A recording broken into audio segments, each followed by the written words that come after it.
Saint John of Borollos, a man of noble priestly descent, known across generations as the compiler of the Synaxarium, the sacred book of saintly lives read daily in the Coptic Church. His work preserved centuries of spiritual heritage and shaped how believers connect with the saints. Born to generous and devout parents, John inherited not just wealth, but a legacy of mercy. When they passed away, he used their inheritance to build a hospice. He welcomed the sick, served them with his own hands, and gave them everything they needed. One day a monk visited. He saw John's kindness, praised his work, and spoke of the beauty of monastic life. John's heart was moved.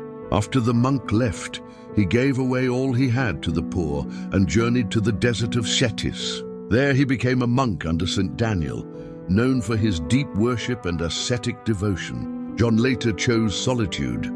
During that time, he faced fierce spiritual warfare. The devil, angered by John's devotion, stirred up trials and suffering against him. John became ill for many days, but through prayer and faith, Christ healed him. He rose stronger and overcame every temptation. God called him to be Bishop of Borollos. At that time, confusion and false teaching spread.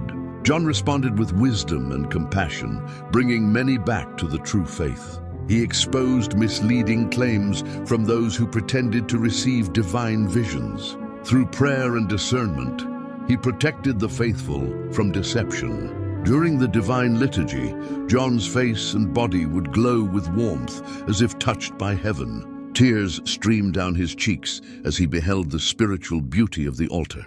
At times, the chalice he blessed shone with a radiant light. In those days, some people approached communion without first observing the traditional fast. John gently warned them, as was the custom of the church. When some refused and took communion while not fasting, he prayed for guidance. A powerful sign appeared, and the people turned back in repentance. When the Lord wished to call him home, Saints Anthony and Macarius appeared and told him the day of his departure. John gathered his people, blessed them, and passed away in peace. His feast is celebrated on the 19th of Kiahk. He also wrote a treatise on the resurrection of Christ and translated the life of Saint Demiana.